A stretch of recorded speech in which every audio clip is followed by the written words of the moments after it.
ನಾಲ್ವರು ಉಗ್ರರು ಬಂದು ಅಮಾಯಕರನ್ನ ಬಲಿ ಪಡೆದುಕೊಂಡು ಎಸ್ಕೇಪ್ ಆಗಿದ್ರು. ಅವರೆಲ್ಲರೂ ಕೂಡ ಕೊಲಂಬೋ ಸೇರಿರೋದು ಪಕ್ಕಾ ಅಂತ ಹೇಳಲಾಗ್ತಾ ಇದೆ. ಶ್ರೀಲಂಕಾದಿಂದ ಭಾರತ ತನಿಖಾ ತಂಡಕ್ಕೆ ಮಾಹಿತಿ ಸಿಕ್ಕಿದೆ. ನರ ರಾಕ್ಷಸರು ಕೊಲಂಬೋ ಸೇರಿರೋದು ನಿಜ ಅಂತೇಳಿ ಶ್ರೀಲಂಕಾ ಹೇಳಿದೆ. ಅಲ್ಲಿನ ತನಿಖಾ ತಂಡ ಭಾರತಕ್ಕೆ ಮಾಹಿತಿಯನ್ನ ಕೊಟ್ಟಿದೆ. ಪಹಲ್ಗಾಮ್ನಲ್ಲಿ ನರಮೇಧವನ್ನ ಮಾಡಿದಂಥ ರಕ್ಕಸರು ಅಲ್ಲಿಂದ ಚೆನ್ನೈ ಮೂಲಕ ಶ್ರೀಲಂಕಾವನ್ನ ತಲುಪಿದ್ದಾರೆ. ಅಂದ್ರೆ ಇವರು ಎಲ್ಲವನ್ನು ಕೂಡ ಪ್ರೀ ಪ್ಲಾನ್ ಅನ್ನ ಮಾಡಿಕೊಂಡು ಬಂದಿರೋದು ಇಲ್ಲಿ ಪಕ್ಕಾ ಆಗ್ತಾ ಇದೆ. ಅಮಾಯಕರ ಬಲಿ ಪಡೆದುಕೊಂಡಂತ ಉಗ್ರರು ದೇಶದಲ್ಲಿಲ್ಲ, ದೇಶ ಬಿಟ್ಟು ಪಕ್ಕದ ಶ್ರೀಲಂಕಾಗೆ ತೆರಳಿರೋದು ಈಗ ಗೊತ್ತಾಗ್ತಾ ಇದೆ. ಇದು ಈ ಕ್ಷಣದ ಅತಿ ದೊಡ್ಡ ಸುದ್ದಿ. ರಿಪಬ್ಲಿಕ್ನ ಎಕ್ಸ್ಕ್ಲೂಸಿವ್ ಮಾಹಿತಿ ಇದು. ಶ್ರೀಲಂಕಾದ ತನಿಖಾ ತಂಡ ಮಾಹಿತಿಯನ್ನ ಸಂಗ್ರಹಿಸಿ ಆ ಮಾಹಿತಿಯನ್ನ ಭಾರತಕ್ಕೆ ಶಿಫ್ಟ್ ಮಾಡಿದೆ. ನಾಲ್ವರು ಉಗ್ರರು ಏನು ಭಾಗಿಯಾಗಿದ್ರು ಅಂತ ಹೇಳಲಾಗ್ತಾ ಇತ್ತು. ಆ ನಾಲ್ವರು ಉಗ್ರರು ಕೂಡ ಶ್ರೀಲಂಕಾಕ್ಕೆ ಹೋಗಿದ್ದಾರೆ ಅನ್ನೋದು ಗೊತ್ತಾಗ್ತಾ ಇದೆ.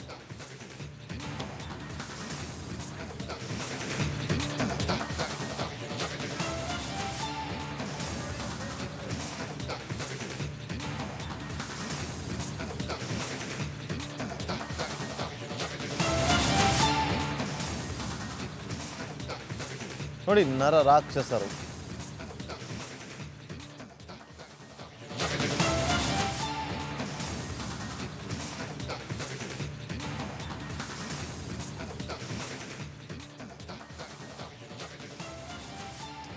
ಮತ್ತಷ್ಟು ಮಾಹಿತಿಯನ್ನು ಕೊಡೋದಕ್ಕೆ ನನ್ನ ಸಹೋದರಿ ಅಭಿಷೇಕ್ ನೇರ ಸಂಪರ್ಕದಲ್ಲಿ ಜಾಯಿನ್ ಆಗಿದ್ದಾರೆ. ಅಭಿಷೇಕ್, ಈಗ ಸಿಕ್ಕಿರುವಂಥ ಮಾಹಿತಿ ನಿಜಕ್ಕೂ ಕೂಡ ಶಾಕಿಂಗ್ ಅನಿಸ್ತದೆ. ಯಾಕೆಂತಂದರೆ ಪಹಲ್ಗಾಮ್ನಲ್ಲಿ ಅಟ್ಯಾಕ್ ಅನ್ನ ಮಾಡಿ ಅವರೆಲ್ಲರೂ ಕೂಡ ಶ್ರೀಲಂಕಾಗೆ ಹೋಗಿರೋದು ಈಗ ಗೊತ್ತಾಗ್ತಾ ಇದೆ. ಅದು ಶ್ರೀಲಂಕಾದ ತನಿಖಾ ತಂಡ ಮಾಹಿತಿಯನ್ನು ಸಂಗ್ರಹಿಸಿ ಆ ತಂಡ ಭಾರತಕ್ಕೆ ಮಾಹಿತಿಯನ್ನು ಕೊಟ್ಟಿದೆ. ಮತ್ತಷ್ಟು ಮಾಹಿತಿಯನ್ನು ಕೊಡೋದಾದ್ರೆ ಅಭಿಷೇಕ್.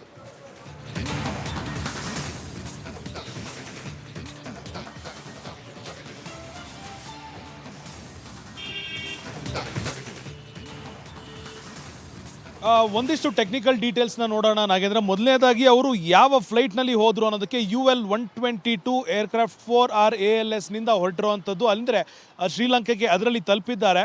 ಕೊಲಂಬೋಗೆ ಚೆನ್ನೈನಿಂದ ತಲುಪಿದೆ 11:59. ಅಂದರೆ ಇವತ್ತು ಮಧ್ಯಾಹ್ನ 11:59 ಕೊಲಂಬೋಗೆ ತಲುಪಿರುವಂಥದ್ದು. ಇದಾದ ನಂತರ ಚೆನ್ನೈನಿಂದ ಒಂದು ಮಾಹಿತಿಯನ್ನು ನೀಡಲಾಗಿರುತ್ತೆ. ನಮ್ಮ ದೇಶಕ್ಕೆ ಬೇಕಿರುವಂಥ ಉಗ್ರರು ಈ ಒಂದು ಫ್ಲೈಟ್ನಲ್ಲಿ ಬಂದಿರುವಂಥ ಸಾಧ್ಯತೆ ಇರೋದರಿಂದ ಒಮ್ಮೆ ಚೆಕ್ ಮಾಡಿ ಅಂತ ಮೆಸೇಜನ್ನು ಕೊಡಲಾಗಿರುತ್ತೆ. ಅದಾದ ನಂತರ ಅಲ್ಲಿ ಇಳಿಯುವಂತಹ ಪ್ರತಿಯೊಬ್ಬ ವ್ಯಕ್ತಿಯ ದಾಖಲಾತಿಯನ್ನು ಪರಿಶೀಲನೆ ಮಾಡಿ ಫ್ಲೈಟ್ ಮೂವ್ಮೆಂಟ್ ತಡ ಆದರೂ ಪರವಾಗಿಲ್ಲ ಅನ್ನೊಂದು ಕಾರಣದಿಂದ ಮುಂದೆ ಆ ಒಂದು ಫ್ಲೈಟ್ ಬೇರೆ ಕಡೆಗೆ ಹೋಗಬೇಕಾಗಿರುತ್ತೆ. ಆದರೂ ಕೂಡ ಶ್ರೀಲಂಕಾ ಕೊಟ್ಟಿರುವಂಥ ಒಂದು ಮಾಹಿತಿ ಏನಿದೆ, ನಾವು ಪ್ಯಾಸೆಂಜರ್ಗಳ ಹಾಗೂ ದೇಶದ ವಿಚಾರಕ್ಕೆ ಬಂದಾಗ ಸಹಕಾರವನ್ನು ನೀಡಬೇಕು. ಆ ಒಂದು ಕಾರಣದಿಂದ ತಡ ಆದರೂ ಕೂಡ ಪರಿಶೀಲನೆಯನ್ನು ಮಾಡಿದ್ದೀವಿ ಅಂತ ಹೇಳ್ತಿರುವಂಥದ್ದು. ಅದಾದ ನಂತರ ಶ್ರೀಲಂಕಾದಿಂದ ಚೆನ್ನೈಗೆ ಒಂದು ಮಾಹಿತಿ ಹೋಗಿದೆ. ಅದಾದ ನಂತರ ಚೆನ್ನೈನಿಂದ ನಮಗೆ ಅಧಿಕೃತವಾದ ಮಾಹಿತಿ ಬಂದಿರುವಂಥದ್ದೇನು, ಈ ನಾಲ್ವರು ಉಗ್ರರು ಇಲ್ಲಿ ಕೃತ್ಯ ಎಸಗ್ತಾರೆ, ಇಲ್ಲಿಂದ ನೇರವಾಗಿ ಚೆನ್ನೈಗೆ ತಲುಪ್ತಾರೆ, ಚೆನ್ನೈನಿಂದ ಕೊಲಂಬೋಗೆ ಹೋಗಿದ್ದಾರೆ.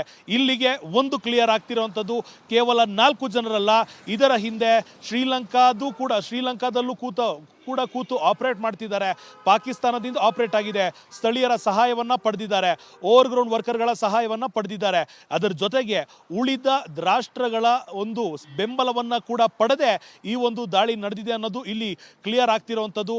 ಆದರೆ ಒಂದು ಕುತೂಹಲ ಆಗ್ತಿರುವಂಥದ್ದು, ಈ ನಾಲ್ವರು ಉಗ್ರರು ಚೆನ್ನೈವರೆಗೂ ಹೇಗೆ ತಲುಪಿದ್ರು? ಇಲ್ಲಿಂದ ಫ್ಲೈಟ್ನಲ್ಲಿ ತಲುಪಿದ್ರು ಆಯಿತು, ಅಲ್ಲಿಂದ ಫ್ಲೈಟ್ನಲ್ಲಿ ತಲುಪಿದ್ರು ಆಯಿತು. ಹಾಗಾದರೆ ಅವರನ್ನು ಯಾರು ಕಳಿಸ್ಕೊಡೋದಕ್ಕೆ ವ್ಯವಸ್ಥೆಯನ್ನು ಮಾಡಿದ್ರು? ಅವರ ಈಸಿ ಟ್ರಾನ್ಸಿಟ್ ಪ್ರಾಸೆಸ್ ಯಾವ ಥರ ಆಯಿತು? ಅವರು ಯಾರಿಗೂ ಕಾಣದಂತೆ ಅಲ್ಲಿಂದ ಎಸ್ಕೇಪ್ ಆಗುವಂಥದ್ದು ಯಾವ ಸಹಾಯದಿಂದ ಆಯಿತು? ಅಲ್ಲಿಂದ ಯಾವ ವಾಹನಗಳನ್ನು ಬಳಸಿದ್ರು? ಆ ಒಂದು ಕೃತ್ಯ ಜರುಗಿಸಿದ ನಂತರ ಯಾವ ಫೋನ್ ಮುಖಾಂತರ ಮಾತನಾಡಿದ್ರು? ಸ್ಯಾಟಲೈಟ್ ಫೋನ್ಗಳನ್ನು ಅಲ್ಲೇ ಬಿಟ್ರಾ? ನಂತರ ಮೊಬೈಲ್ ಫೋನ್ಗಳಲ್ಲಿ ಮಾತನಾಡಿದ್ರ? ಅಥವಾ ಈ 4 ಜನ ಕೃತ್ಯವೆಸಗಿದ ನಂತರ ಇದನ್ನು ಗಮನಿಸ್ತಾ ಅಭಿಷೇಕ್ ಆಗಿ ಸಂಪರ್ಕದಲ್ಲೇ ರೀ. ಇದು ಈ ಕ್ಷಣದ ಅತಿ ದೊಡ್ಡ ಸುದ್ದಿ. ನರಮೇಧ ಮಾಡಿದ ಉಗ್ರರು ಎಲ್ಲಿಗೆ ಹೋದ್ರು ಗೊತ್ತಾ? ಹೇಗೆ ಹೋದ್ರು ಗೊತ್ತಾ?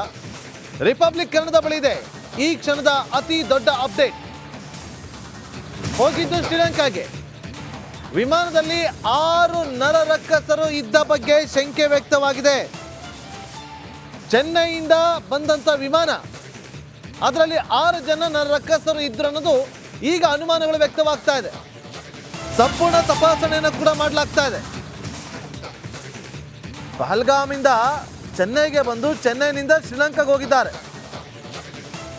ಹಾಗಾಗಿ ವಿಮಾನವನ್ನು ಸಂಪೂರ್ಣವಾಗಿ ತಪಾಸಣೆ ಮಾಡಲಾಗ್ತಾ ಇದೆ.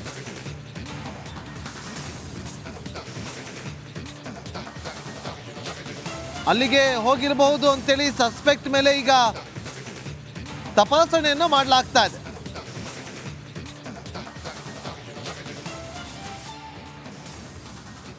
ನೋಡಿ, ಈಗ ನಮ್ಮ ಇಬ್ಬರು ಸಹೋದ್ಯೋಗಿಗಳು ಈಗ ನೇರ ಸಂಪರ್ಕದಲ್ಲಿ ಜಾಯ್ನ್ ಆಗಿದ್ದಾರೆ. ಅಭಿಷೇಕ್ ಮತ್ತು ರಂಜಿತ್. ಶ್ರೀಲಂಕನ್ ಏರ್ಲೈನ್ಸ್ನ ಪ್ರೆಸ್ ರಿಲೀಸ್ನ ಕಾಪಿ ರಿಪಬ್ಲಿಕ್ ಕನ್ನಡದ ಬಳಿ ಇದೆ.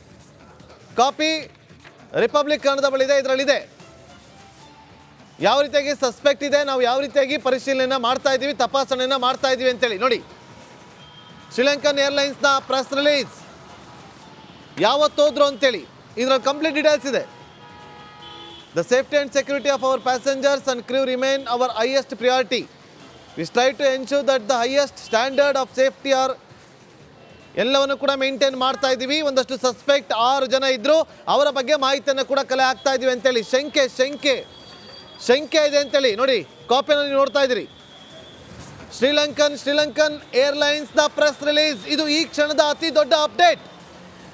ಪಹಲ್ಗಾಮ್ನಿಂದ ಚೆನ್ನೈಗೆ ಬಂದು ಚೆನ್ನೈನಿಂದ ಶ್ರೀಲಂಕಾಗೆ ಹೋಗಿರಬಹುದು ಅಂತೇಳಿ ಶಂಕೆಯ ಮೇಲೆ ಶ್ರೀಲಂಕನ್ ಏರ್ಲೈನ್ಸ್ನ ಪ್ರೆಸ್ ರಿಲೀಸ್ನ ಕಾಪಿಯನ್ನು ನೋಡ್ತಾ ಇದ್ದೀರಿ. ನೋಡಿ, ಇಲ್ಲಿ ನೋಡ್ಬೋದು ನೀವು, ಮೇಲ್ಗಡೆ ತೋರಿಸಿ. ಪ್ರೆಸ್ ರಿಲೀಸ್ ಶ್ರೀಲಂಕನ್ ಏರ್ಲೈನ್ಸ್ ನೋಡಿ, ಇದರ ಕಾಪಿ ರಿಪಬ್ಲಿಕ್ ಕನ್ನಡಕ್ಕೆ ಸಿಕ್ಕಿದೆ. ಚೆನ್ನೈನಿಂದ ಶ್ರೀಲಂಕಾಗೆ ಹೋಗಿರಬಹುದು ಅಂತೇಳಿ ಅನುಮಾನ ಇದೆ ಅಂತೇಳಿ ಹೇಳಲಾಗ್ತದೆ. ಅನುಮಾನ ಇದೆ. ಆ ಡಾಕ್ಯುಮೆಂಟ್ ಸಮೇತವಾಗಿ ನಿಮಗೆ ಹೇಳ್ತಾ ಇದ್ದೀವಿ. ನೋಡಿ, ಡಾಕ್ಯುಮೆಂಟ್ ನೋಡಿ, ಪ್ರೆಸ್ ರಿಲೀಸ್ ಪಾಯಿಂಟ್ ನೋಡಿ. ಅಲ್ಲಿ 6 ಜನ ಸಸ್ಪೆಕ್ಟ್ ಇದ್ದಾರೆ. ಯಾವ ಟೈಮಲ್ಲಿ ಹೋದ್ರು ಚೆನ್ನೈನಿಂದ, ಆ ಫ್ಲೈಟ್ ನಂಬರ್ ಏನು, ಆ ಫ್ಲೈಟಲ್ಲಿ ಎಷ್ಟು ಜನ ಇದ್ರು, ಅದರಲ್ಲಿ ಎಷ್ಟು ಜನ ಸಸ್ಪೆಕ್ಟ್ ಇದ್ದಾರೆ, ಅದರ ಮಾಹಿತಿ ಶ್ರೀಲಂಕನ್ ಏರ್ಲೈನ್ಸ್ ರಿಲೀಸ್ ಮಾಡಿರುವಂಥ ಪ್ರೆಸ್ ರಿಲೀಸ್. ಇದು ಮಾಹಿತಿಯನ್ನು ಭಾರತಕ್ಕೂ ಕೂಡ ಕೊಟ್ಟಿದ್ದಾರೆ. 6 ಜನ ಶಂಕಿತರು ಇರಬಹುದು, ಅವರು ಪಹಲ್ಗಾಮ್ನಲ್ಲಿ ಆದಂಥ ನರಮೇಧದಲ್ಲಿ ಭಾಗಿಯಾಗಿದ್ದಾರೆ ಅನ್ನೋ ಅನುಮಾನವನ್ನು ಕೂಡ ವ್ಯಕ್ತಪಡಿಸಿದ್ದಾರೆ. ಹಾಗಾಗಿ ಎಲ್ಲ ರೀತಿಯಾದಂಥ ಸೇಫ್ಟಿ ಮೆಜರ್ಮೆಂಟನ್ನು ತೆಗೆದುಕೊಂಡು ನಾವು ಇನ್ವೆಸ್ಟಿಗೇಷನನ್ನು ಮಾಡ್ತಾ ಇದ್ದೀವಿ ಅಂತ ಮಾಹಿತಿಯನ್ನು ಕೊಟ್ಟಿದ್ದಾರೆ. ನಮ್ಮ ಇಬ್ಬರು ಸಹೋದ್ಯೋಗಿಗಳು ಕೂಡ ನೇರ ಸಂಪರ್ಕದಲ್ಲಿ ಜಾಯ್ನ್ ಆಗಿದ್ದಾರೆ. ಅಭಿಷೇಕ್ ಮತ್ತು ರಂಜಿತ್, ಅವರಿಬ್ಬರಿಂದಲೂ ಕೂಡ ಮತ್ತಷ್ಟು ಮಾಹಿತಿಯನ್ನು ಪಡೆದುಕೊಳ್ತೀನಿ. ಇದರ ಬಗ್ಗೆ ಶ್ರೀಲಂಕನ್ ಪ್ರೆಸ್ ರಿಲೀಸ್ನ ಬಗ್ಗೆ ಒಂದಷ್ಟು